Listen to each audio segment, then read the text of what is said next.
Good morning everyone. Good morning sir. So I am Vidhi Prohit and these are my teammates Tejas, Akanksha and Sneha, and today we will be representing one of the national book of India, which is Srimad Bhagavad Gita. So Bhagavad Gita is a 700 verse Hindu scripture that is a part of epic Mahabharata. So Bhagavad Gita is a dialogue structured between the Pandav prince Arjun and the Shri Krishna. During the Mahabharata war, Arjun was wondering that he should be in the war or not, to which Shri Krishna responded, and his teachings and whatever he has told to Arjun has written in the Srimad Bhagavad Gita, and it is believed to have been composed in the second half of the first millennium BCE and is a representative of the Hindu synthesis. It is written in Sanskrit. For Hindus, it is regarded as one of the sacred texts. It is also known as the National Book of India. Srimad Bhagavad Gita is written by Rishi Vedvyas, who is also known as Krishna Dvaipayana Vedvyasa. So, what is the message which Srimad Bhagavad Gita gave us? Thus ends the Bhagavad Gita, so profound and valuable is its teachings that it has acquired the status of an Upanishad and it is referred to as the Bhagavad Gita Upanishad. However, it can be said to include all the other Upanishads in it as well as much more, encompassing of all religions, moral and philosophical traditions in universal synthesis. So what are the values which we learn from Srimad Bhagavad Gita is the importance of karma, that you should only focus on your karma, you should not focus on the end product. These are the 18 chapters which Srimad Bhagavad Gita comprises of, starting from Visad Yoga, then Karma Yoga, Sankhya Yoga, Jnana Yoga, Karma Vairagya Yoga, Paramhans Vinjana Yoga, Abhyasa Yoga, Akshara Param Yoga, Raj Vidya Guhya Yoga, Visva Shurupa Darshana Yoga, Vibhuti Vistara Yoga, Bhakti Yoga. 13 is the Kshetra Vibhaga Yoga, Purushtama Yoga, Gunatra Vibhaga Yoga, Devasurya Sampad Vibhaga Yoga. 17th is the Shraddhati Vibhaga Yoga. 18th is the Moksha Upadayasa Yoga. And this is one of the shlokas from Srimad Bhagavad Gita. Na jayate mriyate va kadachi naya bhutva bhavati va na bhuyam ajo nityam shavityam purano na hayante hanye mane sharir, which means be fearless. The soul is neither born nor does it ever die. Now I will hand over to Tejas.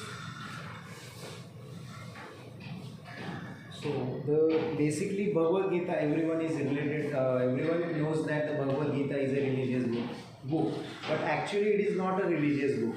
Bhagavad Gita, it is a book which gives you the way to live, and the setting for the Bhagavad Gita is the battlefield of Kurukshetra, that is Mahabharata, and where Arjuna is confused and Krishna became his mentor and gives him the guidance in a way that he can now start doing what is he meant to do, right or wrong. So every young man or lady present here is going to have some confusions in their life.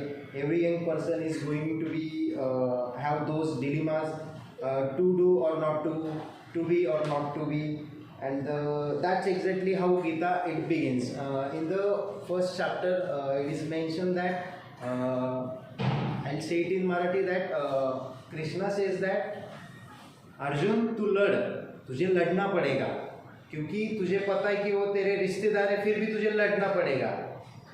This is what the Krishna says to the Arjuna. So the Krishna only in the Bhagavad Gita, in the Mahabharata, Krishna only acts like a facilitator and empowers Arjuna to understand that he is a way too more powerful than the people he is going to face in the battle. Like every young man and lady needs to understand that they are way more powerful than what they are going through at the moment. Their confusions are smaller than them. Their stress are smaller than them.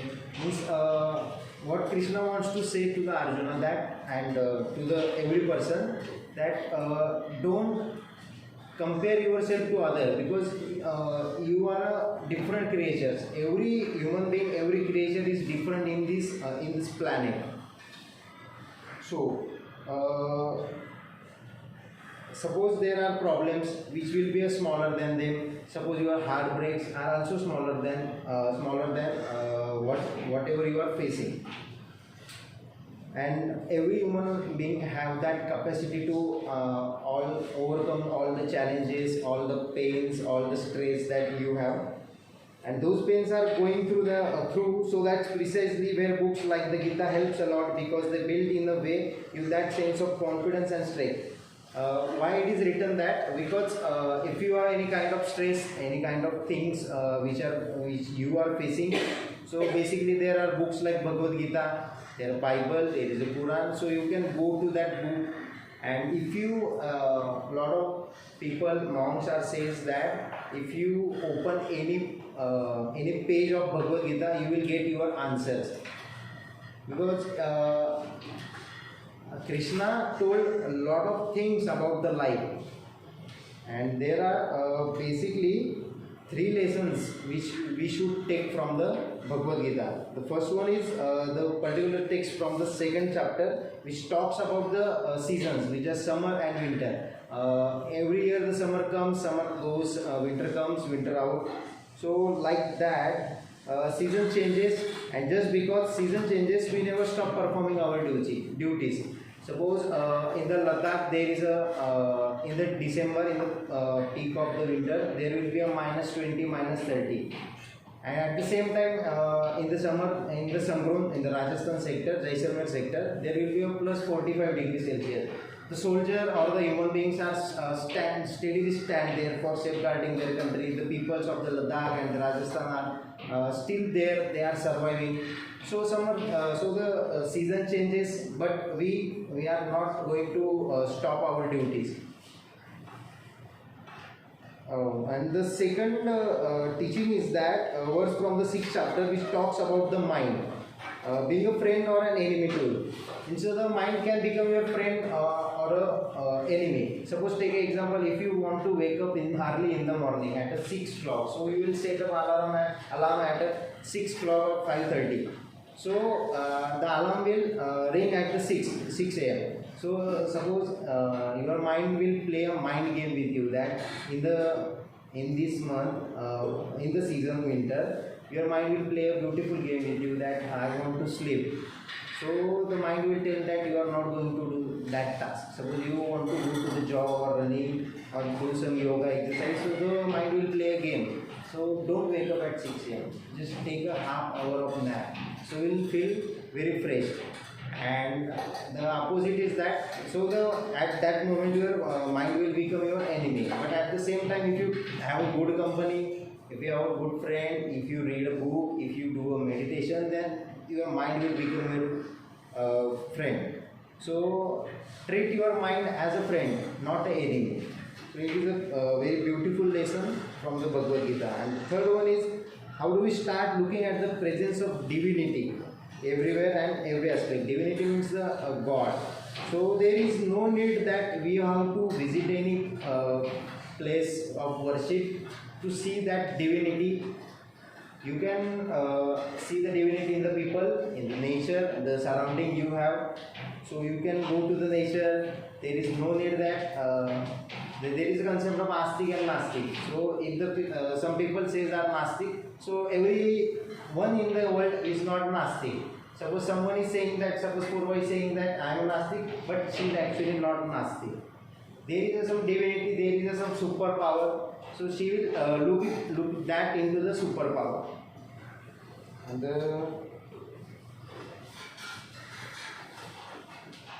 the Gita is also says that Gita is actually promoting a consciousness of living with spirit of detachment, compassion and services irrespective of whatever external occupation or education do you have.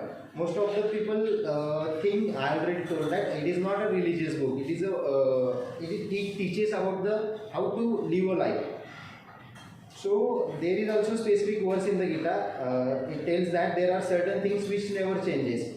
Means the 18th chapter, it told about the moksha, the journey of soul in life and beyond the life.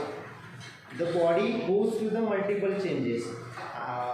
We went to the Ramakrishna Math, and one of the Swami told about, I asked him a question, is the body and the soul is different or they are interconnected. So he beautifully told us that the body changes at some moment. Means, at the age of 2 years, you will look different. At the age of 30, you will look different. At the age of 60, you will look different.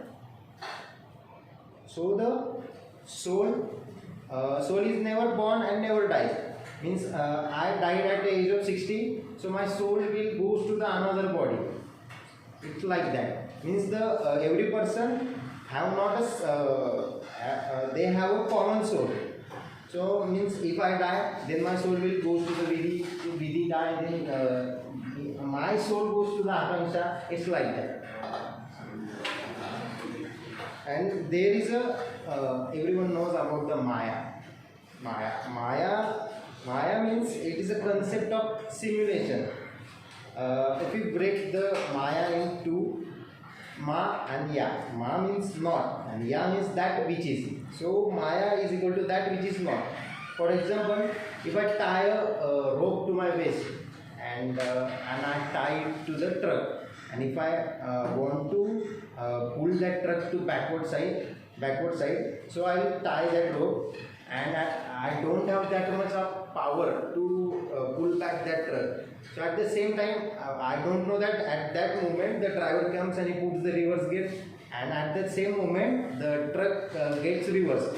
So at that moment I will feel that yeah, I pulled that truck with my power, but actually it is not. So the driver comes, he put the first gear, put the reverse gear, and the truck gets pulled back. At the same moment he will put the first gear, and the truck will go to the forward side. So if I try to pull back that truck to reverse, but actually it is dragging me. So it is kind of illusion. At that moment I think that I tried to pull back the truck and actually it reversed. But actually I am not pulling that, the driver is trying to reverse that. So it is a kind of illusion. So in this world everyone has some limited capacity to do things. So like if I try to drag that truck to the backward side, I don't have that amount of power to pull back that truck. So Gita speaks about 5 factors which make work happen. So first one is body, second is identity. Identity means sir has identity of teacher. They are teachers, so they have that illusion or that the intention that modulates that I have to teach, I have to go to the college, I have to teach the students. Like that, the doctor have their intention that I want to treat the patient, so he will treat that. The third one is instrumentation. Instrumentation means the senses and various things which we want to gather. Fourth one is efforts that we have to put to do the work. And fifth one is destiny or a will of a supreme. And if these 5 things means body, identity, instrumentation, efforts and destiny will come at the same time, then the work will happen. If anyone is missing, the work will never gonna be happen. So Gita speaks about the Supreme Lord, the soul and the material energy. And in the Bhagavad Gita, Krishna says the material energy as a Maya. So therefore, Jiva is a desire. Jiva means I am a desire. And we are the controllers in terms of the desiring. Suppose I want to become an officer in armed forces, so it is my desire. Suppose Alphas want to go to the Emirates airline, so it is his wish. So if I take an example, if I want to type a file in a word, so I will type a file. The computer will the processor will process it. And if I have a desire to print the word file, then I will click on the print button. So, but for that printing purpose, the computer must be connected to the printer. The Supreme is the Paramatma, and he processes the desire. At this moment, he processing the desire that I want to lift my hand. Suppose I want to lift my hand. So at that same moment, there will be something that will check that I have that amount of karma, and he will check that at this moment. And suppose the time is 9:35.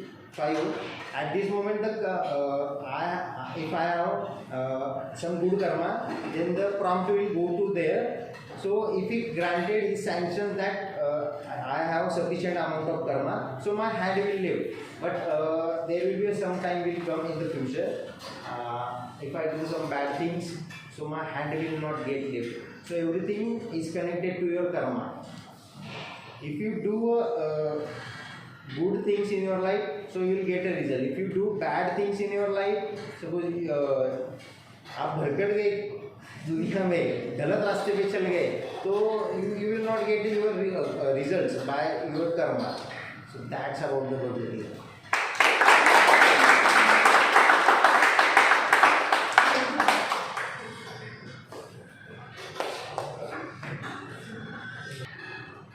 Very warm good morning to one and all. My name is Aditya, Yashraj. My team members are Harshada Pankaj, Shubhankar and Aditya Kaude. So our topic is about Arthshastra.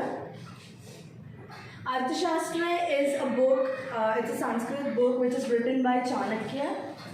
So before getting into who is Chanakya, I would like to start it with a quote which is written by Radhakrishnan Pillai about Chanakya.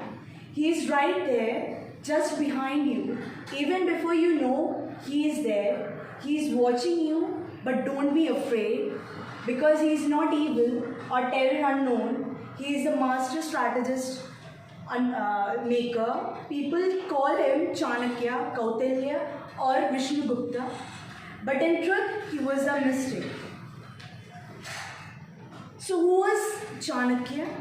Chanakya was a chief minister in for an emperor called Chandragupta Maurya, who founded the Mauryan dynasty.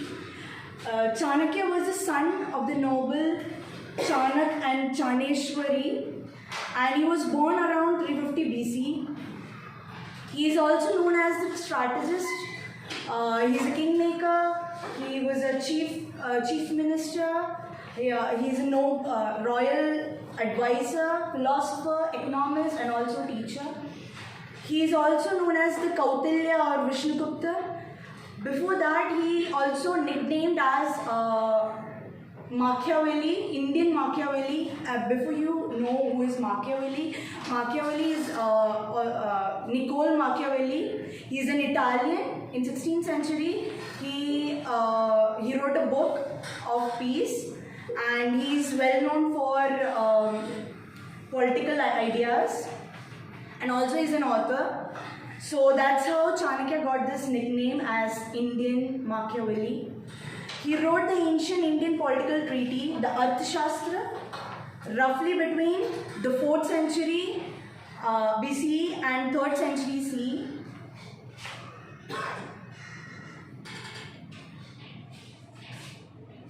Why is Chanakya a significant personality?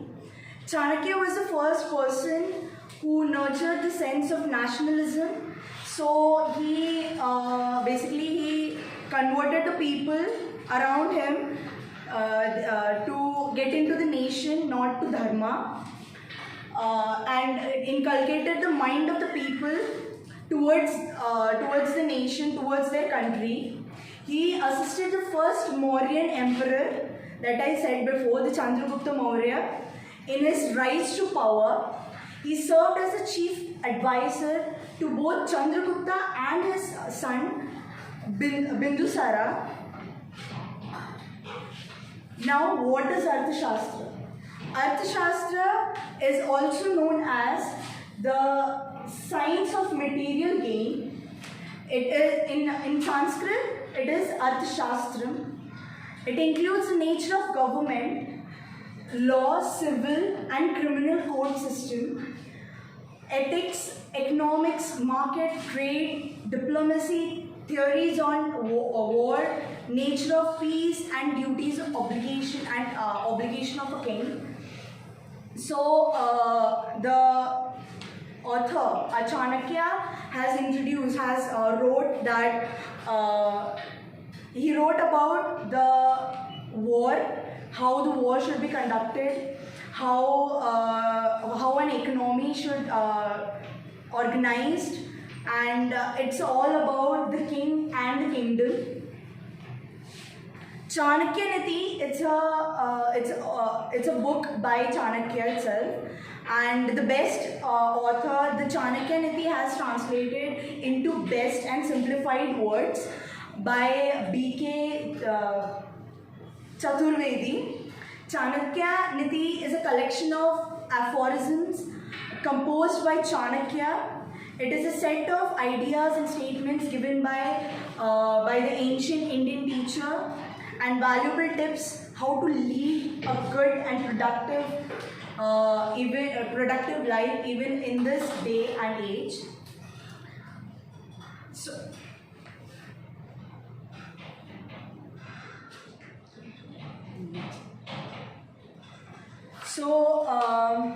before that, to my conclusion, one of the Chanakya Niti, I would like to say the quote by Chanakya that the snake, if a snake doesn't have a poison, then it should pretend to be venomous. That's how Chanakya said. The next slide will be explaining you by Harshita Pankaj.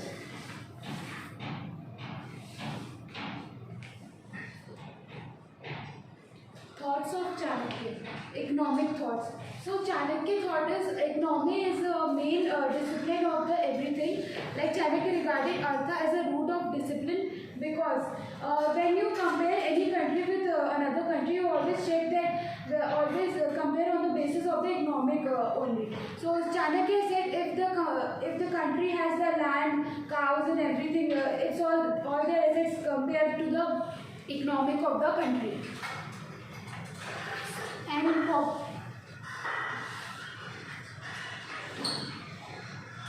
population. So if there will be in a kingdom, if king will provide every resources, but if the population is not there, so what will be the use of that resources? Nothing will be. So it's basically depend on the population of the country. Population decides the prosperity of the nation. Land and agriculture. Like Chanakya thought was agriculture is a main thing that main occupation of the nation, because there are many doctors, many engineers and everything and so on. But agriculture is main important because everyone needs food. Need food. There is agriculture is very important.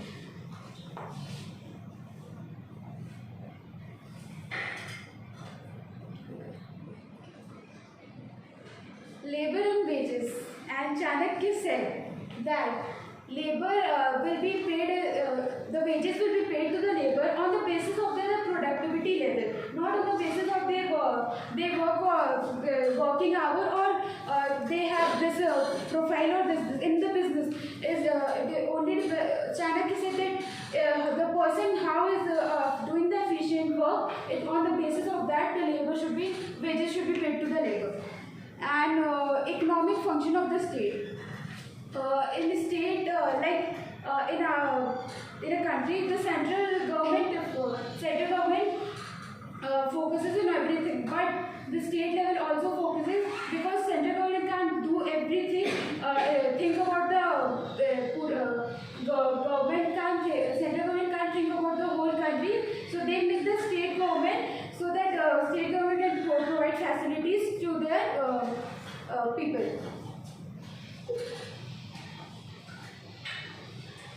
Social security. Chanakya said that the worker will not work efficiently if we provide security. If they are working for you, you also provide the security for them, so that they can work efficiently and put more effort. So this is the thoughts of the Chanakya. Over to Aditya. Good morning. I'll be explaining the corporate lessons learned from Chanakya. Decision making. Chanakya quotes: all urgent calls he shall hear at once, but never put off. For when postponed, they will prove too hard or impossible to accomplish. That means we as a leader, whenever an important decision is to be made, we should take the decision right now and then. Addressing the needs of the organization and keeping employees happy. Chanakya told, in the happiness of his subjects lies his happiness. In their welfare, his welfare. Whatever pleases himself, he shall not consider as good. But whatever pleases his subject, he shall consider as good. Accountability. Whoever imposes several punishments becomes repulsive to the people, while he who awards mild punishments become contemptible. But whoever imposes punishment as deserved become respectable. For punishment, when rewarded with due consideration, make the people devoted to righteousness and to work productive of wealth and enjoyment. While punishment, when ill awarded, under the influence of greed and anger or owing to ignorance, exists fury even among hermits and excess dwelling in forests, not to speak of householders. Value of time. A good king understands the value of time. He understands that time, once lost, can never be gained back. A good business leader knows the importance of time management and how crucial it is to the success of an organization. Delayed decision making can slow down the organization. People in power must be accessible. Business leaders at the top of the hierarchy are often not accessible to the people at the bottom.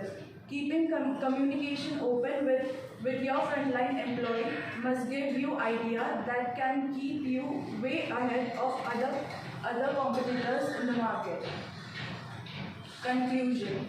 We try to emulate the leading business leaders of the world today. However, principles that leading business school today were already being taught by the great Chanakya. Chanakya's lessons are capable of making us aware and wise. Wise to understand the situation and take the decision.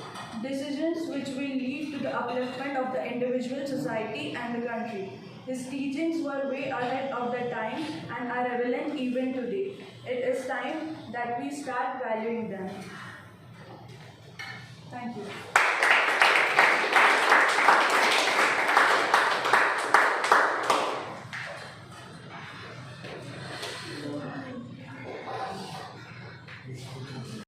Good morning everyone, my name is Pratik. This is our team Aniket, Bhavya. So today we are going to learn about Sikhism. What we are going to learn: reproduction, the Sikh way of a life, dress code, history of Sikhism, about the skill, and the 5 Ks, values and beliefs. The word Sikh, pronounced as Sikh, it means discipline or a learner. The Sikh religion was founded in northern India in the 15th century by Guru Nanak Dev Ji and is distinct from Islam and Hinduism. Sikhism is a monastic and stress the equity of all men and women. Sikhism is a monastic means they believe that all God is one. Sikhs believe in 3 basic principles. First one is praying, meditating on the name of a God. And second is earning a living by honest means as well as sharing the fruit from one neighbor with others. Sikhism rejects caste and class system and emphasizes service to humanity. The dress code is Sikhs have distinguished themselves as an ethnic group due to the fact that Sikh men wear turbans, and typically the turban can only be worn by men who have been formally initiated to the Sikh religion through Amrit ceremony. Because they do not have the right to wear a turban, no Sikh is excluded from the Sikh community or the Sikh temple. Colors of turbans do exist, but they rarely have any significance. However, in some instances, a blue or a black turban serves a badge for a particular group. The turban is long piece of a tight material, usually around the head. Under the turbans, this covers a piece of a cloth that is worn over the hair. At the start of the day, the turban will be put on and worn throughout the day. Although the turban is an important part of the Sikh culture, it is not a religious symbol and it's of itself. Now the history of Sikhism. The religion of Sikhism was founded in the Indian subcontinent in the late 15th century. It was established by the Guru Nanak and it was led by nine gurus. At that time, Indian region have some discrimination on the basis of caste and religion. Guru Nanak was the first guru of Sikhs who was a member of the Khatri caste and was literate man. He was born in Punjab and was not one of the typical sons. He teaches some different faith that is really different from Islam and Hindus. He also believed that the other 10 gurus have same soul. The religion was very well established by the time of Guru Arjan Dev, who was the 5th guru. He established Amritsar as a Sikh capital and compiled all the Granth, which is Sikh scriptures. Guru Arjan Dev was executed as a religion, was seen as a threat by many. Later, Guru Hargobind began militarizing the communities so that they could resist any opposition. Basically,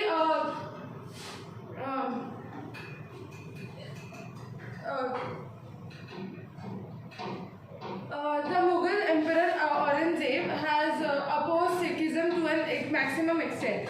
So for that, Guru Hargobind began militarizing the community for the self-defense.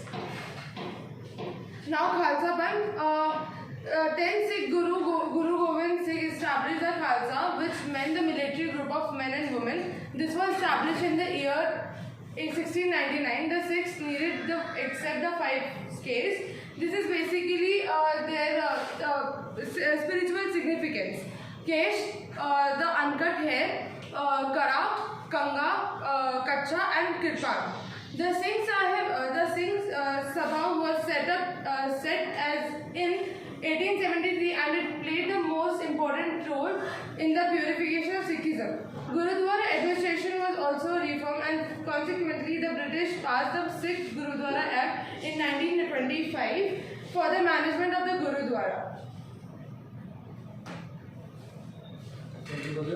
My name is Aniket Wadhwani. So these are some core values other than the 3 were explained by him in the introduction part. So these are some equal rights for the women as well. So they believe that women also stands at the same place where man does right now. After that, equality of all mankind. It doesn't matter you're rich, poor, watercolor shades. The Sikhs always believe that all the mankind are equal. Focus on and remember God. So as you can see nowadays, in many industries also, there are some Sikh people are also doing a great job right there, and they always pray for the God in their worshipping place, which is Gurudwara. And after they work hard in life, they are always hard workers in their life, and they are always hard workers in life, and they have also achieved a lot in this community. Has always achieved a lot. Share with others. They are also the part of society where they charity a lot to the poor peoples, and when it comes to the help, they are the one who always supports to the others, no matter what, whosoever he or she is. Help others. Same it goes with the help others one. And the right, the last one is protect the rights of others. In this, they always protect the people from the backside also, and these are some core values of the Sikhism. Thank you. Okay, class for them. Next group immediately. Come with the hard copy of your.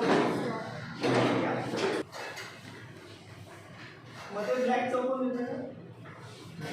Yes, circle come on. Then start. Good morning everyone, my name is Tanvayee and these are my team members Yash, Swara and Aditya, and we are going to present on the values and ethics that are followed in Ramayana. So what is Ramayana? Ramayana is basically a story or something that was real that happened many years ago, and it is still relevant in today's world. So whatever the incidents that happened during the life of Lord Ram, those values and ethics are still, how we can apply them in today's world is something that we are going to learn about. So some of the lessons that you can expect are delegation, trust, equality, courage, morals, empowerment and sacrifice. So let us move on to the first one. Aditya, Yashraj. Good morning everyone. So first point is provide a concrete vision to followers. So it's very crucial for all the bosses to establish a clear vision to their employees, just like Lord Rama did. When Sita went missing, Lord Rama gave clear instructions to the search parties to just look for Sita, and the story of Ram Setu.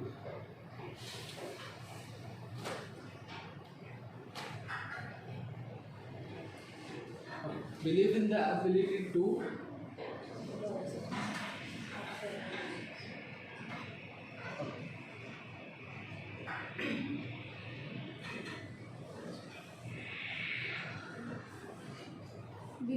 believe in the ability to subordinate to achieve aim and inspire them to do so. So as we know, Lord Ram had huge army of monkeys, but it was very difficult against the demonic army of the Ravan. So it was impossible for them to win, but still Lord Ram had trust and faith in his army. So as a result, they won. So next line. So good morning, sir. Good morning, everyone.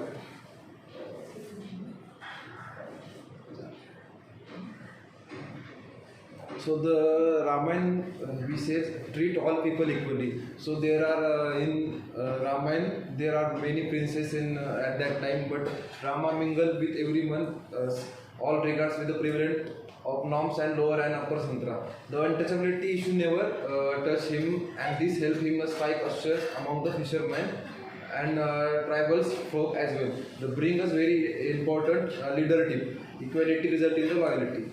And they stand encouragement in the face of great adversity. The following Sita kidnap, Rama wander in the peninsulas in the forest. Raman speak of pretty vivid details in Rama's sadness in Sita's absence. So, however, this did not stop in the forgiving with his Sarju and others even in the face of Nimala when she was unknown.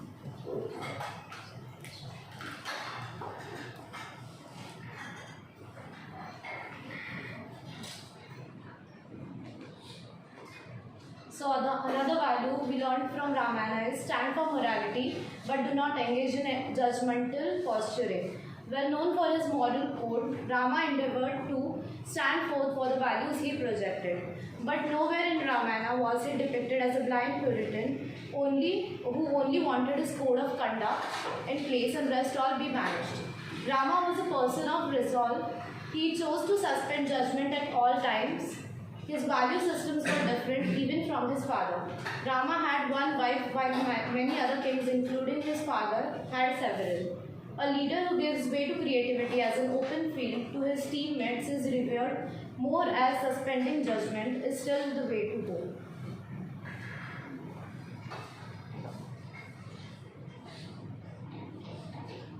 Consult subordinates on important matters and allow them to give their opinions freely. So all of us know when Vibhishan was the brother of Ravan, and when he came out of the Lanka, everyone told Ram that he is one of the companions of the culprit, so we should not trust him. But Ram did not bash them, saying what they were saying, etc., etc. But he listened to them, and then he convinced them that Vibhishan might not be like that. So we can actually take help from him as to how we can defeat Ravan. And the last one, at the cost of sacrifice. So many of the startups, what they do is they'll start with giving a lot of discounts, so the quality is amazing, etc., etc. But what happens is over time, the quality starts decreasing, and they start taking out unethical means. So Ram never did that. The overconfident, he always stayed true to his ethics and whatever his models were. And the overconfident Ravan one day was disarmed by Ram's chivalry, but he was allowed to return safely only because he was unarmed, and there is a rule that you cannot attack a person who is not armed.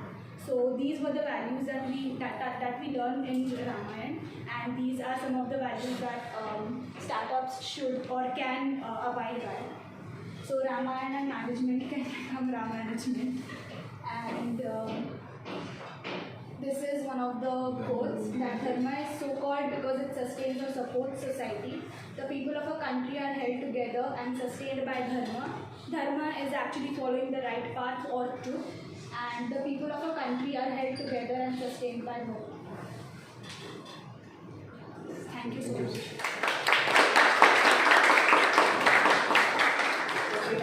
Pause the video in the meantime. Anyway, just press the center button. Ramayana group, was there anyone absent from your group? No, sir. Jainism, anyone absent from your group? No, sir. On. Start. So, hello everyone. First of all, Jai Jinendra to everyone. So, today we will talk about Jainism and what are the values we get to know when we learn about Jainism. So, the group members are myself, Vansh, Bhavya, Jiten, Drashti, and Kashish. So, Jainism is an Indian religion teaching the path to spirituality, purity, and enlightenment through discipline, non-violence. Ahimsa literally means non-violence to all living creatures. Along with Hinduism and Buddhism, Jainism is one of the most ancient Indian religions still in existence. And an integral part of South Asian religious belief and practice, while often employing concepts shared with Hinduism and Buddhism. The result of a common culture and linguistic background. The Jain tradition must be regarded as an independent phenomenon rather than as Hindu or Buddhist, as some earlier Western scholars believe. The name Jainism derives from Sanskrit verb ji, which means to conquer. It refers to the aesthetic battle that it is believed Jain renunciants, monks and nuns must fight for the passion and bodily sense to gain enlightenment, or omniscience and purity of soul. The most illustrious of those few individuals who have achieved enlightenment are called as Jina, and the ones who followed the Jina are called as Jains. The term came to replace a more Asian designation is Nigranth, only originally applied to renunciants only. So, what is Paryushan? It is a festival celebrated by Jains. It is a span of 8 days where all the people who follow Jains go to a self-realization where they think of all the mistakes, all the people they have hurt knowingly or unknowingly. So at that moment they understand that what is life. They go into the self-realization, and because of that, at the end of the Paryushan, they say Michhami Dukram, which means sorry to everyone. Means if I have hurt you knowingly or unknowingly, I am sorry for that, and please give me forgiveness. Good morning everyone. I will be explaining the history of Jainism. The first two sects of Jainism are the Digambara and the Shvetambara. Digambara means sky-clad and Shvetambara means white-clad.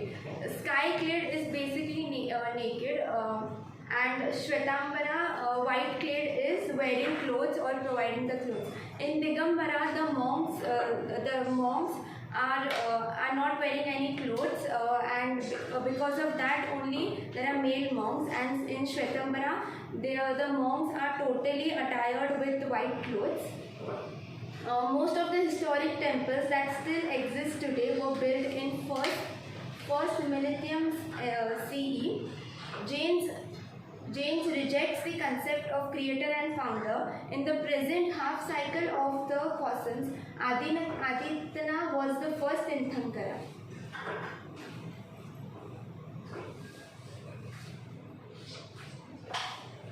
The Jainism is a religion found in the ancient India, and Jainism is the one of the oldest religions, one of the third oldest religions. Jainism has 24 Tirthankaras. In Jainism, the gods are represented as Tirthankaras, and every Tirthankara has his symbol by its animal. It's represented by an animal.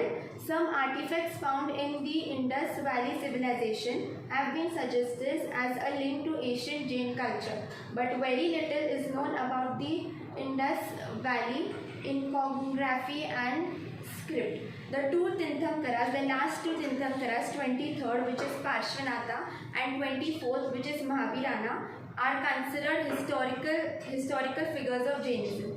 Mahavira was a contemporary of the Buddha. According to the Jain text, the 22nd Tirthankara, Neminath, lived about 85,000 years ago, and was the cousin of Krishna.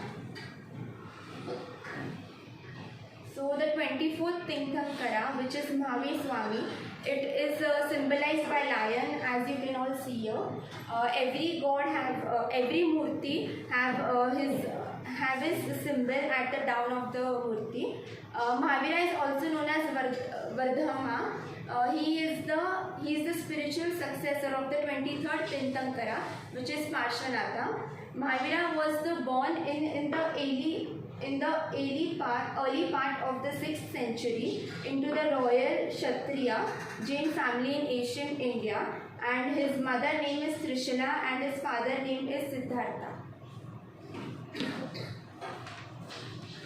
So there are some stories which will help us to know what are the values shown by Lord Mahavira. So first, the Chand Kaushik. Chand Kaushik was a poisonous snake. The snake was in the forest. So one time the Lord Mahavira was passing through that forest. So what happened?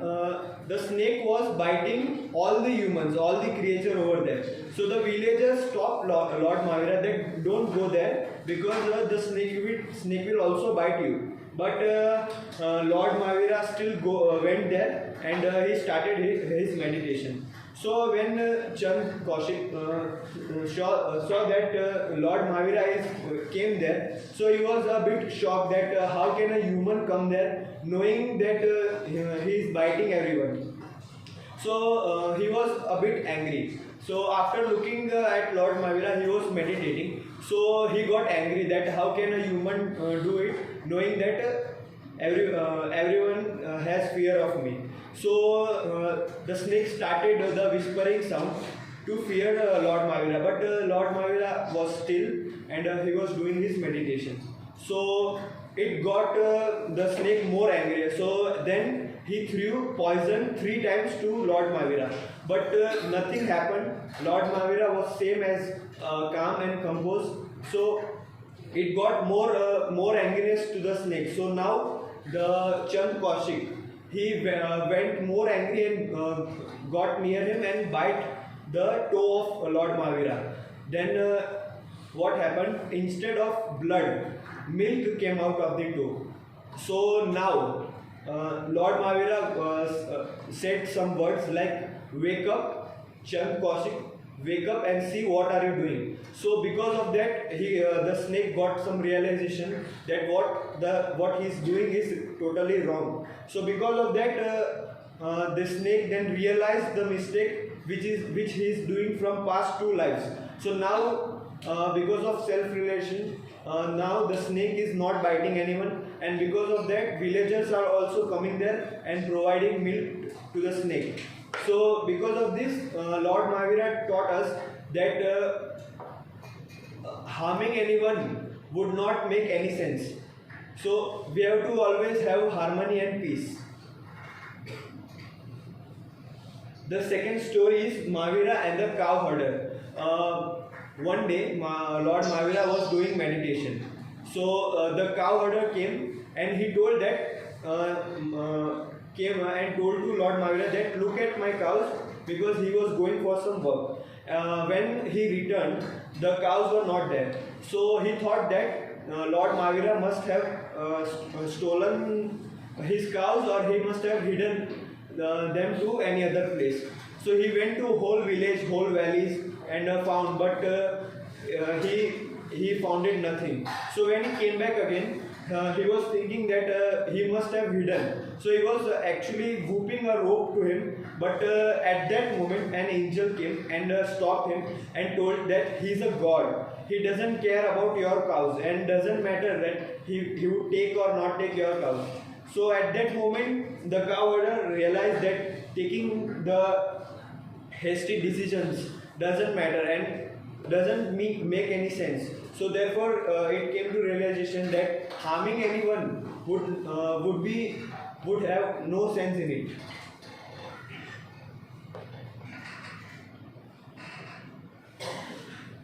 In Jainism, the three main values gained are right belief, right knowledge, and right conduct. Right belief means right faith. It is also known as Samyak Darshan. It is believed that even if we speak truth, or even if we have faith, we can adhere to the world. Right knowledge means Samakya Gyan. It means that you should have right knowledge to the people. Wrong knowledge does not sense anything. And right conduct, it is known as Samyak Chitra. Right conduct, it is adhered by the knowledge. The supreme principle of Jainism is non-ahimsa, or non-violence, which is ahimsa. So non-violence. In Jainism, there is strictly prohibition for hurting any of the smallest creature, because that is why if you have seen that the Jains do not eat the garlic, potato and onion. The reason behind it is that they all are grown under the land. So because when they are grown under the land, there are some insects which go inside these vegetables. So because of that, there is strictly prohibition for eating those. And also the bacteria which are in air, they are also the Jain gurus, they are also trying to save them after wearing the mupati. We call that as mupati, means the cotton cloth which they wear in the face. So because of that, they are also saving the small creatures which are in the air. Non-attachment. Non-attachment. The attachment is shown here. It is of the materialistic things like car, house. So gurus are saying that don't have attachment to that, because it will create greediness. Meditation. Meditation is self-belief. Think of God and spiritually enlighten yourself. Morality and virtues. Equality of men and women, and education. Thank you for everyone. Thank you for listening. And once again, if knowingly or unknowingly we hurt anyone, then michhami dukkha. Thank you.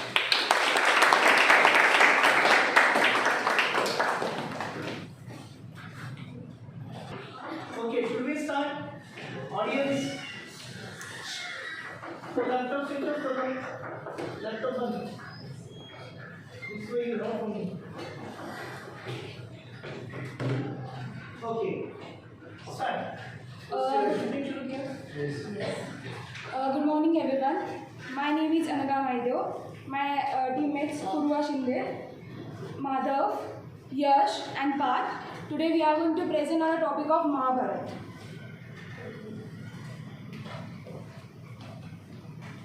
So, as we all know the story of Mahabharata, Mahabharata is basically it's like written by the Vyas, and it's include like when we are kids, our parents are totally saying the topic of Mahabharata is basically happened between the Pandavas and Kauravas.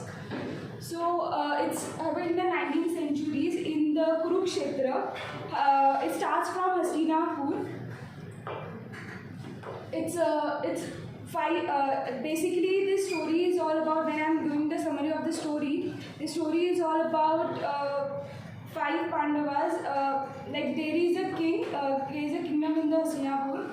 The king whose name was Bhishma. Bhishma having two brothers who's called as Pandu and Drishyacharya, but he was blind, so at that time he won't be able to get the entire kingdom. So for that time, Pandu became the king for that kingdom, and after that, war started between their two kids, that is five Pandavas and the Kauravas.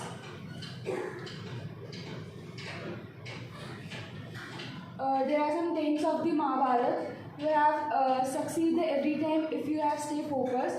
While a teacher can offer advice and motivation, make wise companion, stay away from the vice like gambling, because as we can see, it starts from a game called dice. It was played between the Pandavas and Kauravas. In that entire game, it was played by the Shakuni Mama, as we all know the name of the Shakuni Mama. So that was all planned by the Shakuni Mama. So in that entire game, Pandav lost their entire kingdom. They went for they lost their kingdom also. That Draupadi Chiyaran, as we know the story of Draupadi Chiyaran, and Krishna saved them. So that entire thing happened because of this gambling, that is the dice. Don't act with the knowledge you are only just learn. It was succeed, it would be fail. Do not seek retributions. Both the seekers and the sought to meet their end when seeking revenge. Why did Mahabharata take place? This is the Arjun and Krishna. As we all know, when the war started, Arjun went to the Krishna and he asked, he want the soldiers but because Pandavas don't have much soldiers, but Kauravas have many soldiers. So at that moment, Krishna asked Arjun that who you want, either me or my entire soldiers. So Arjun chooses Krishna rather than Kaurava chooses the entire force. So the Mahabharata happened in the order for the good in the triumphs over evil. The conflict arose from the dynamic succession struggle between the two groups of the cousins. In the Krita Yuga, the Parashurama killing the Krishnacharya in order to revenge his father's death. Rakshasa and the other evil people hold away. The war laid the foundation of the Bhagavad Gita. The war was won by the Pandavas, but as we can see after the war, the entire family, because they are the cousins, the 100 brothers, like Pandavas, Kauravas are 100 brothers. The entire family got dead, even the Guru, Dronacharya got dead. So after winning the entire war, he don't have anything, so he is a Bhishma who got more than 100 ban in the entire body, and he was still he is the son of Ganga. So as we can see in the picture, he was still aware at the end of day of the war. Here are some of the values which are going to explain that war. Thank you so much, Anagha. So I'm going to explain the values which we learned from this. So first is negotiation and unpredictable outcomes. As we all know, as humans, we end up planning a lot of things things, how we want our life to be, how our day is going to plan, and we plan a lot of things in the whole month. Some people plan for the whole month. But what this scripture tells us is that every time planning and plotting is not really necessary, because at the end of the day, we are puppets of fate or puppets of life. So universe plays its game according to its own rules, and we are no one to really plan things, because even if we plan things, there is no guarantee that it will happen as such. Wait for the right time, because if we cross the premature experiments, it can lead to dangerous consequences. At a point, being humans, we do end up committing mistakes and sins or crimes as such. And if we don't wait for the right time, and if we are just too much in a hurry to do the things, it may just backfire on us. Be diplomatic. Diplomacy is very important, because not always, if we use diplomacy in a right way, then it can lead us to betterment in life and productivity in our life, as such that when my actions or my words are not offending other people and I'm still getting my work done, it would be for a better good. Quality always matters over quantity, because as example given by Anagha, Arjun chose Krishna and not his the Sena, because Krishna, according to Arjuna, the Krishna was having quality, knowledge, wisdom and power.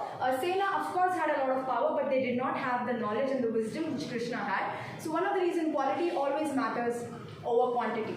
Half of the knowledge can be dangerous. So basically over here, when we have half knowledge about something and we keep on advising people, at times it may just create more misunderstandings and things may not go according to plan. We cannot give on life despite of hurdles. This simply means that no matter how difficult life is, no matter how problematic our life is, and no matter how the situation is, at the end of the day, being on this planet, we have some purpose to give to the society as well as to the universe, and giving up on life is never an option. We have to face it no matter how it is, and stand by the right, even fight for it. The perfect example is when Arjuna was initially hesitant to wage a war against his kin, but at that time when he was not really ready to gain a war, Krishna reminded him of his duty, which is dharma, of his dharma, and that is why Arjuna followed Krishna's rules, or maybe followed his dharma, and that is why we have to stand for what is right in this life of us, and if we know that whatever we are standing for is right, then we have to fight for it, even if it takes nothing. Next one, Madhav will explain it. Thank you. Hello, I'll explain the suggestions from Mahabharata. So first is respecting women. So we all know Draupadi was gambled against her cousin brother-in-laws. It stands for the idea that any male who touches a woman against her will must pay the price and will never be pardoned. So the first suggestion I want to give is respecting women. Second is extreme devotion. As we all know, Karan Surya Putra was never treated with respect he deserved. And he was still too much devoted and learned Dhanurvidya from Dronacharya. Such dedication is rare in today's environment. So the third suggestion I want to give is never disrespect a handicapped person. So when Draupadi disrespected Duryodhan, that when his foot got slipped, then she commented that Andre ka putra anna. So that pinched Duryodhan's ego, and that's why he went for dice game. So one thing led to another in Mahabharata. The fourth suggestion I want to give is never support your children in their wrong desires. Like we all know, Maharaj Dhritarashtra was divided his love with his son and his conscience. So if he stopped his son from gambling Draupadi, maybe Mahabharata could not have taken place. So the conclusion is the Mahabharata's main lesson is to live a moral and honest life.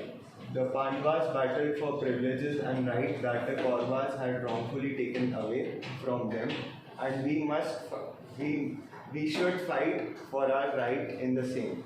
The great Hindu epic Mahabharata teaches us the lesson that good is always victorious against evil. The moral of Mahabharata is to live right and truthfully. Thank you.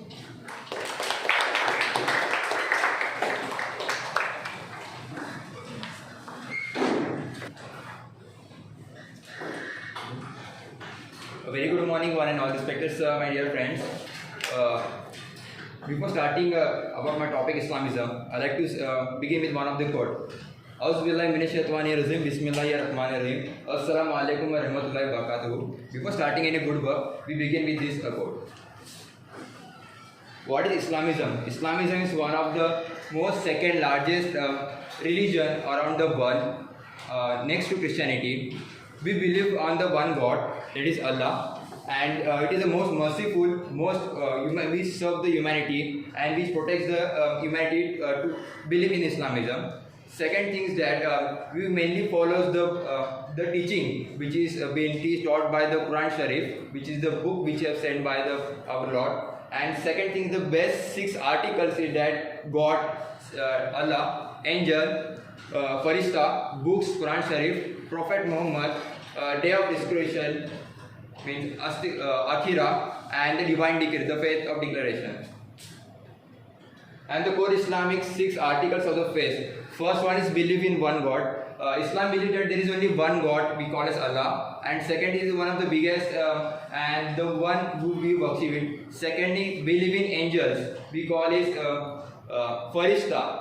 Like it is the for one person, one Farishta follows, means it records all the good deeds, all the bad deeds, and it records towards, and at the end of our life, when we die, when we get Jannat or hellfire, we can say as heaven and hellfire, Jannat and Jahannam, we can say that all the good deeds we have, which we have done in our life, is the day of the judgment, we call as. And third is believe in Prophet God. Whatever the Prophet God has taught, all the values to serve humanity, to worship, and to live the best of our life, we have to believe in Prophet Muhammad. Second is believe in revealed books of the God, the books which have sent by the God, called as Quran Sharif. All the teaching has to be followed. The first chapter we start with Al-Fatiha, that has to be followed throughout the life. We have to read it, and the values which have been taught in that book, that has to be followed.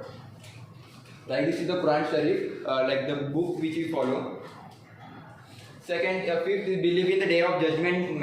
It is called as the Akhira. Whatever in our life, whatever the good or bad deeds we have done, that has been recorded by the Farishta, which means angels, and after our dying, it has been the day of judgment. It has been recorded, like whether you have to send to your hell or you have to send to heaven. If you have done any good deeds which have in your lifespan, how much good things you have done is recorded, and after that you have been sent to heaven. And the sixth, believe in destiny and divine care. Means every Muslim we believe that since God is a sustainer of our life, the way He has taught us, the value that has taught us, should we live and should follow all the rules and regulations throughout the life to live the best of our life and to meet at Jannah. Like in Islam, the main motto is the help the needy one.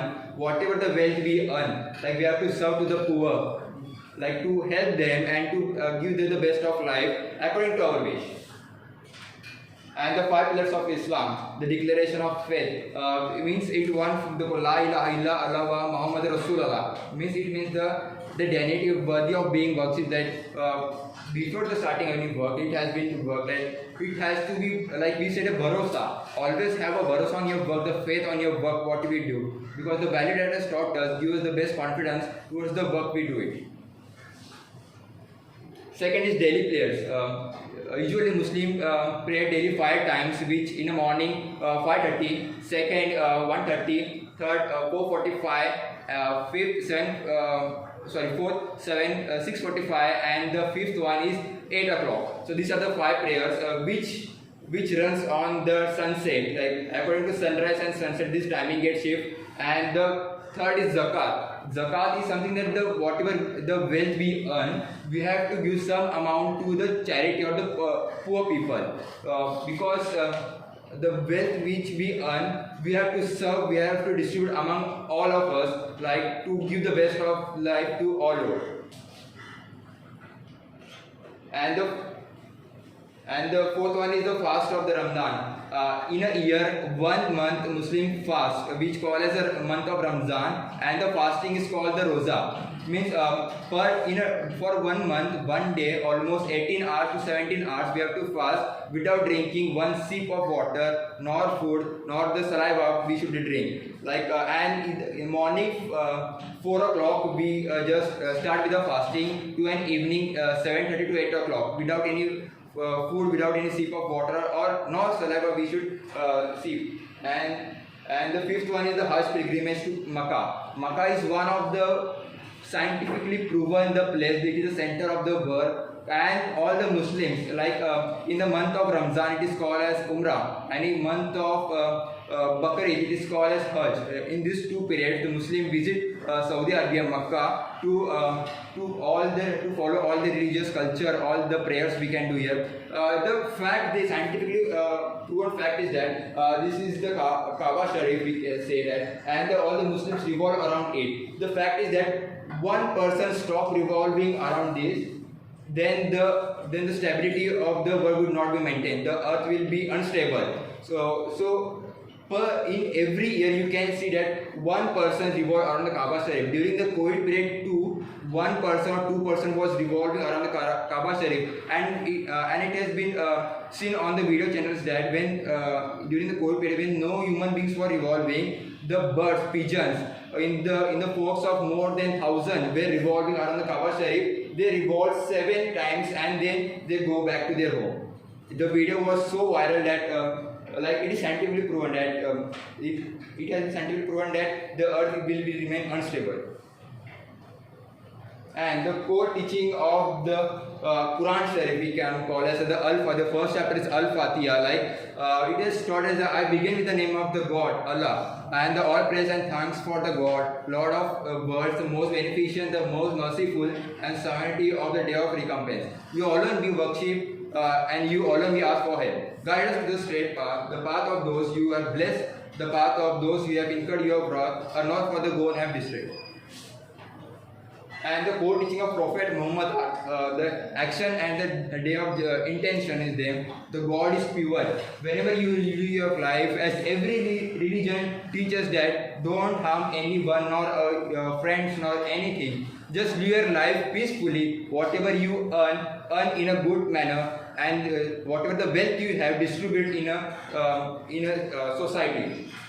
And the core Islamic law and the Sharia we call as the laws, and the regulation we call as Sharia. First is religion. Obey your religion, respect your religion. Live a life to a best manner. Have a good food, have a good wealth, have a good family, have a good mind, and the wealth. One of the most important thing in Islam is that they don't perceive any sort of tobacco, nor any alcoholic, or nor any sort of the things which we distract from our healthy life. And it is the main slogan. It is within the word Islam itself that worship, loving, and submit to the God.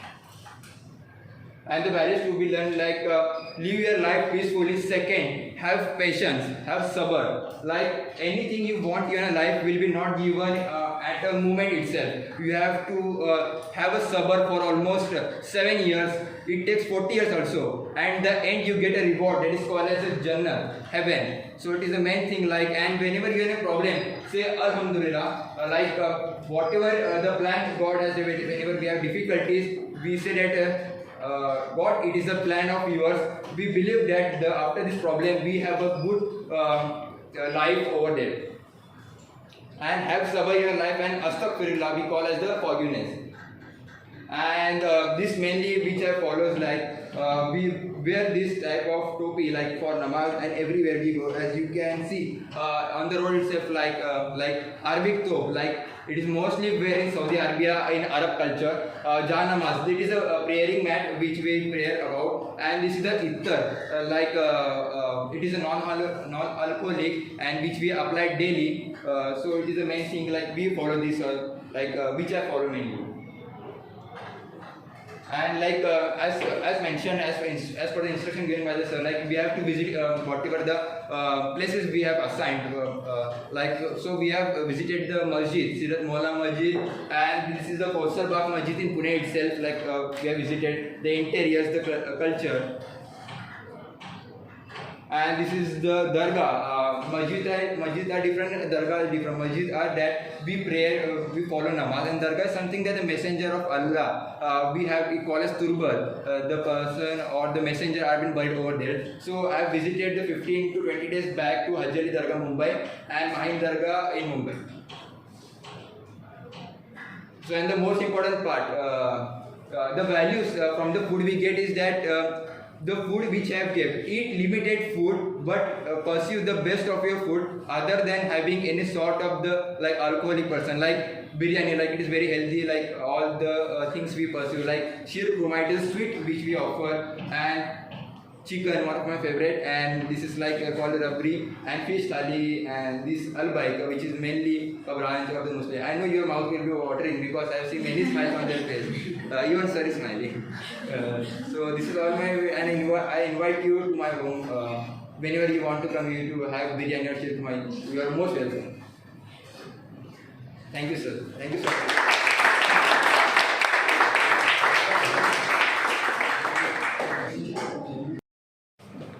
Hello everyone, my name is Pooja Vishwakarma and our topic is Hinduism. These are my team members Gautam, Nilesh, Tanishka and Priyanka. So what is Hinduism? Hinduism is an Indian religion or dharma, a set of moral principles that all people should maintain. Hinduism is the third largest religion in the world with around 1.2 to 1.35 billion followers or 15 to 16% of world's population. Although Hinduism has been referred to as the oldest religion in the world, many of its followers refer to their faith as the Sanatana Dharma, a modern term that has related to the belief that is originated outside of the human history as revealed in Hindu texts.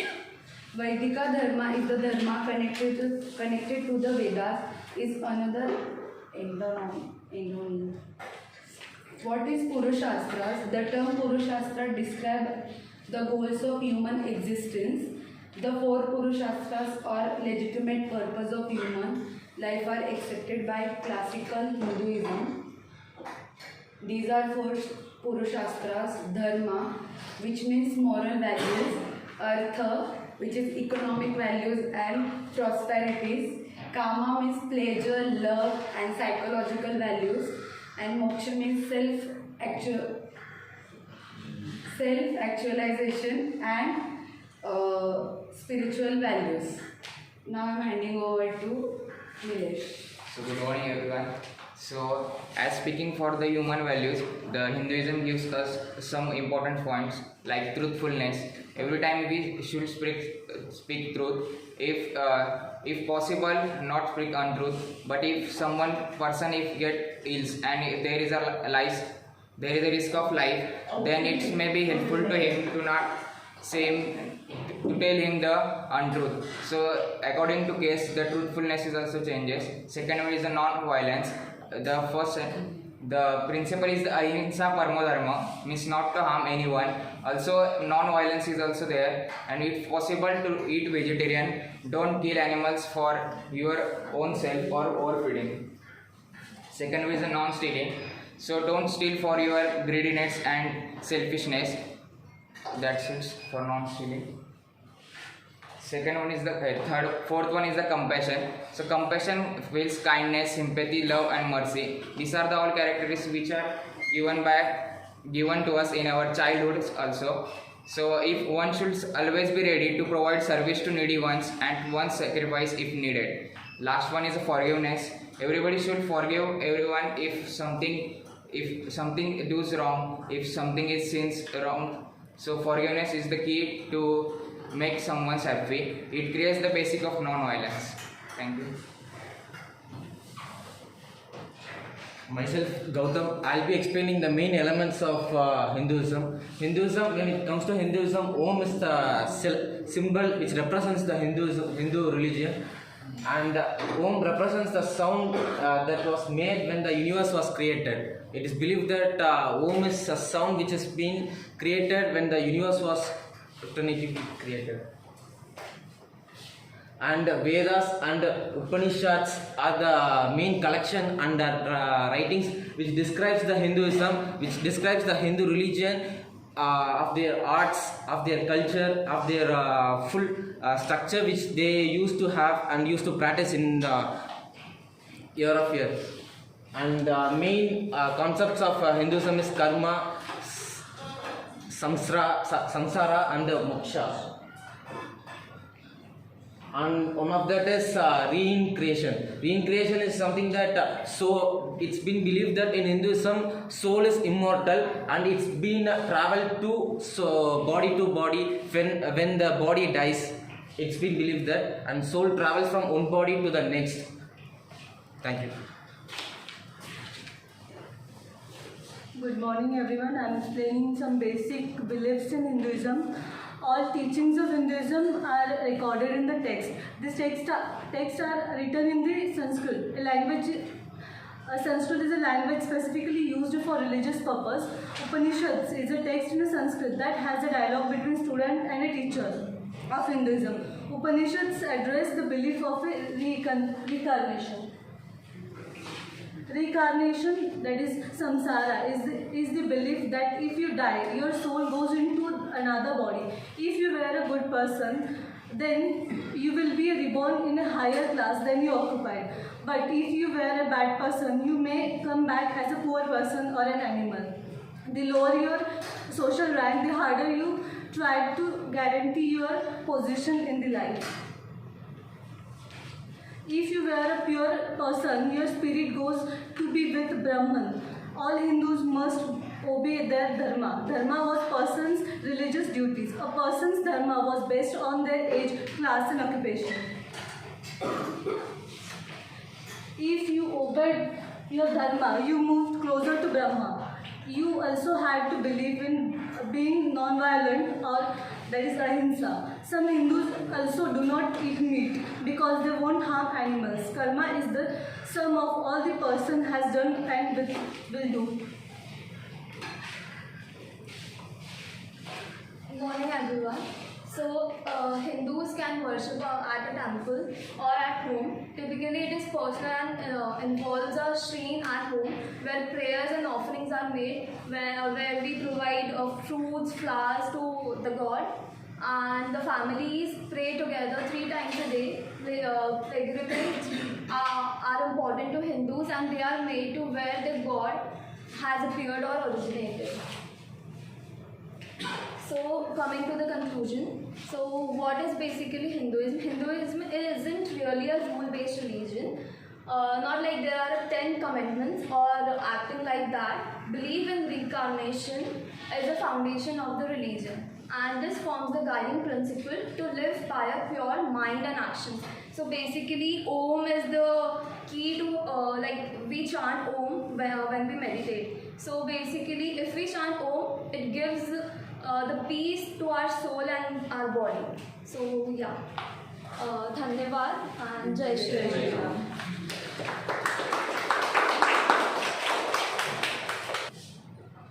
Good morning everyone, my name is Dasha and I am here with my teammates Yashraj, Ashlin and Sangam, and today our topic is Christianity.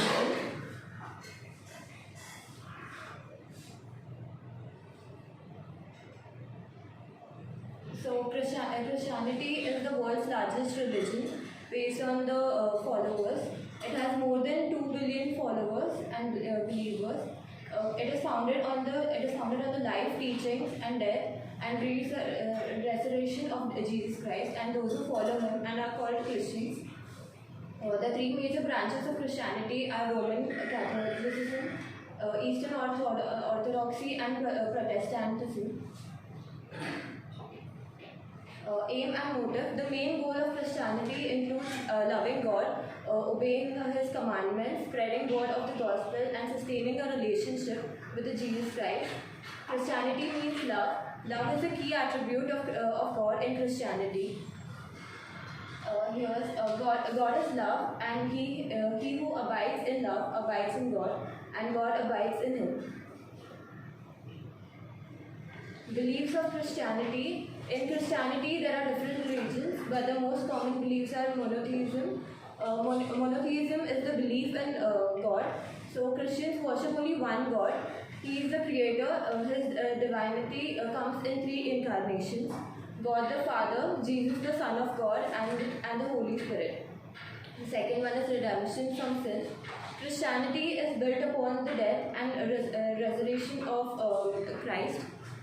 God, in His great love for the world, gave up His only begotten Son to save all men. All sins are forgiven and washed by the blood of the Son of God. Why study the history of Christianity?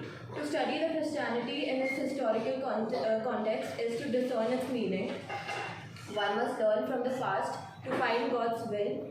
Even in the darkest and the most tragic moments, God is there. He directs the course of time. As we read through what happened to the Christian religion, we need to see it in God's eyes.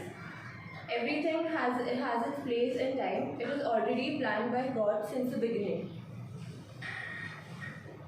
I would like Ashwin to continue. So, there are 12 principles for managing a business which is related to Christianity. So we have taken one of them, that is work well done. Excellent work is worthy work. Do everything for a bigger purpose and a nobler cause. Innovate, always improve and strive to make products and service better. Always upgrade and improve. Think long term, think eternally. Show your value through products that are of high quality.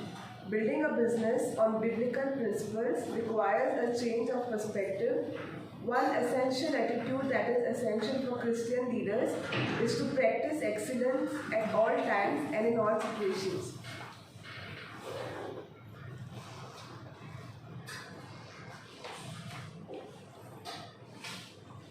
So these are some of the values taken from Christianism, that is love, patience, joy, peace, self-control, faithfulness, kindness, goodness and gentleness.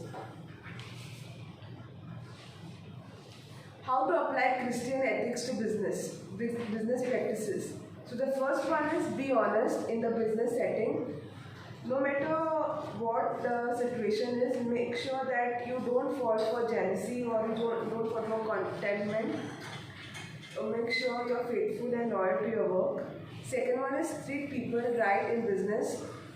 There are people from different backgrounds coming together in one organization. They have different cultures, different language. Don't consider anyone down or maybe don't consider yourself up. Everyone has different skills and they are good in their own field. Be fair in business practices. Make sure you don't go for a fraud.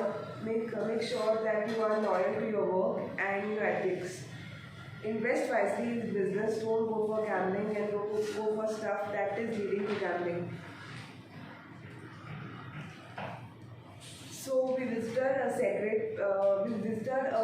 parish, that is Sacred Heart of Parish, and we interviewed the main priest over there. Actually the two we interviewed two priests over there. The main one was Michael Fernandez. So Father Michael Fernandez is presently the rector of Don Bosco Youth Center, Koregaon Park, and head of the Department of Pastoral and Moral Theology at Jana Deepa Vidyapit, Pune. So basically, we interviewed Father and he told us about the main motto of Christianity, and he said the main motto of Christianity was love. He told us the difference between religion and spirituality. That is, spirituality is more than religion. Religion is bound by values or by rules, but spirituality is more than that. It is like an inner peace. In a sense, you get to know yourself better. So he said that if you are considering religion or spirituality, always go for spirituality because that is beyond anything.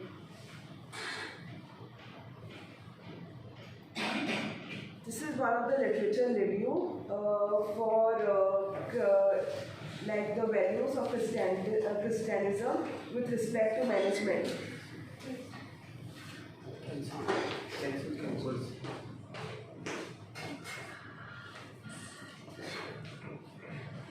So the main topic of this literature review was Christian ethics and spirituality in leading business organization.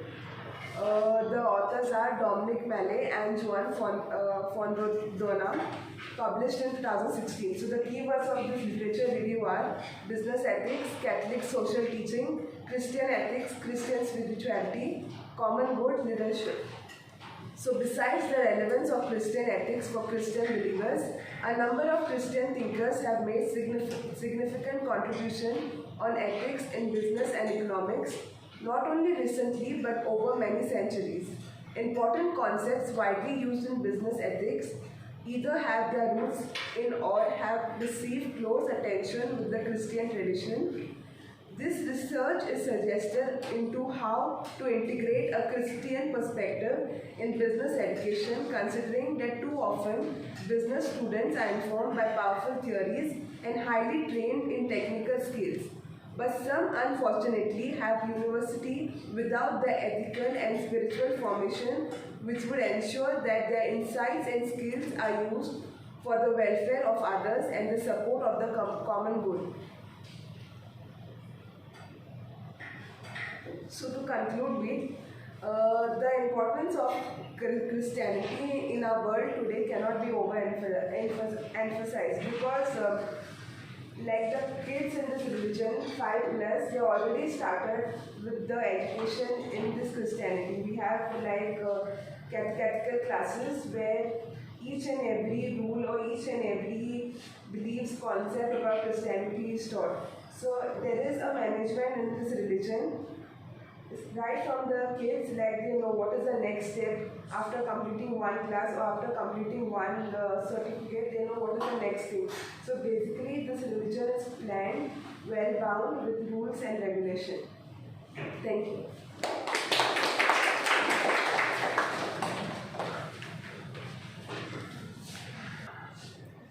Good morning everyone, I am Shruti Chavan and these are my group members Chinmay, Unnati, Aniket and Anuj. So today we are going to present in front of you our Buddhism. So Buddhism began in India during late 500 BC from the teachings of prince named Siddhartha Gautama, who later came to known as Gautam Buddha, meaning enlightened one. Enlightenment which has some powers. So Buddhism believes in that the human life is one of suffering and that meditation, spiritual, physical labor and good behavior are the ways to achieve enlightenment or nirvana. The religion is practiced in many countries like Bhutan, Myanmar, mainland China, Hong Kong, Japan, Tibet and Singapore, where Buddhism predominates, and in North Korea, Nepal, India, South Korea all have sizable population of Buddhists. Over to you. So, history of Buddhism is, it is assumed that Buddha was born in 563 BC because his birth was not mentioned anywhere, and the precise year of Siddhartha Gautam's birth is uncertain, but he lived around the 6th century before Christ in what is now the border region between India and Nepal. And after that, 533 BC, the reunifications, the Bodhisattva, future Buddha, that is Siddhartha, who formerly lived in luxury, turned into the impoverished wanderer who lives on the streets. And after that, in between April and May 528 BC, enlightenment. While meditating beneath a Bodhi tree in Bodkhe, south of Gaya in the Indian state of Bihar, he practices meditation for 7 weeks close to the location of Bodhi tree, and at the age of 35 becomes a fully realized Buddha. And after that, 483 BC, Buddha passes away at the age of 80 from food poisoning after having succeeded in his mission to convey the dharma to as many people as possible. Now I hand over to Aditya. So these are the 5 basic values of Buddhism, as on other religions also. But the practices and definition of these values are different in Buddhism. Like first is love. According to Buddhism, it says that you should give your what we can say others happiness matters. You should give them sympathy, love, whatever they do, without considering their friend or foe or wisdom. Wisdom says that doing meditation helps. Meditation helps in calming ourselves, and wisdom also gives nirvana. As we all know that Buddha had nirvana, so wisdom leads to nirvana. And third is goodness. The Buddhism says we should be good to the others, except the religion, caste, and other aspects. Fourth is self-control. Self-control is mostly, you must have seen the Buddhist monk, they do meditation for having the self-control, and it is mostly practiced in the Tibetan style, later in the India as well. In China it is decreasing now. And calmness.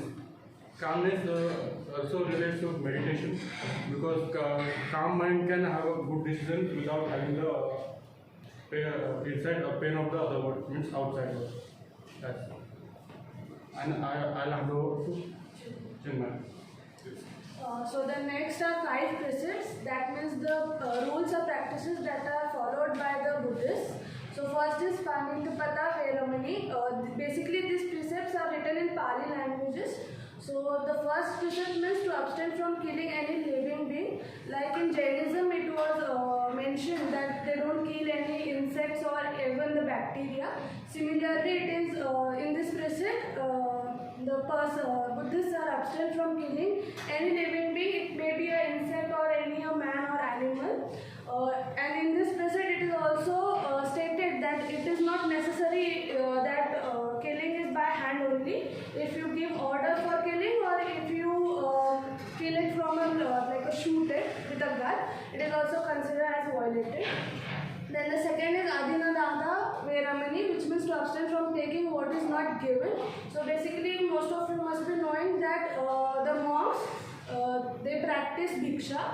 So this rule it belongs to that, where the Buddhists, the monks basically go and ask for food or anything house to house, and they eat only what is given. They don't take or they don't steal. The third is Kamesu Michara Veramani, which means to abstain from sexual misconduct. In this precept, it is not mentioned that you shouldn't have any sexual pleasures, but it is said that you should have limited, which means with your spouse only, not with any other lady or person who is married to anyone else. Now next precept will be introduced by The fourth precept of good conduct deals with the abstention from musavada, usually translated to false speech or lying. This covers the act of telling untrue story, and it deals with telling the story which are not a true statement. The description, musavada is described as lying is applied to the act of body and speech, and to destroy the benefit of others. This description indicates that musavada by either bodily gesture or written and spoken languages, for the act of lying to be present, 4 conditions should be present: the untruth itself, the intention to deceive, the exertion of bodily or speech in deceiving, and others understand the message. The fifth precept deals with the of good conduct, deals with the not intoxicating yourself or others. Now this is described as you should not conduct any intoxicating or cause to intoxicate or force others to drink, and you should not drink yourself. So for this conduct to be present, 4 conditions should be present, which are any kind of intoxicants such as liquor, the intention to take it, the exertion of effort, and the actual taking of the intoxication. Now I would like to conclude the presentation by telling the quote of the Buddha: "Nothing can harm you as much as your own thoughts unguarded." Thank you so much.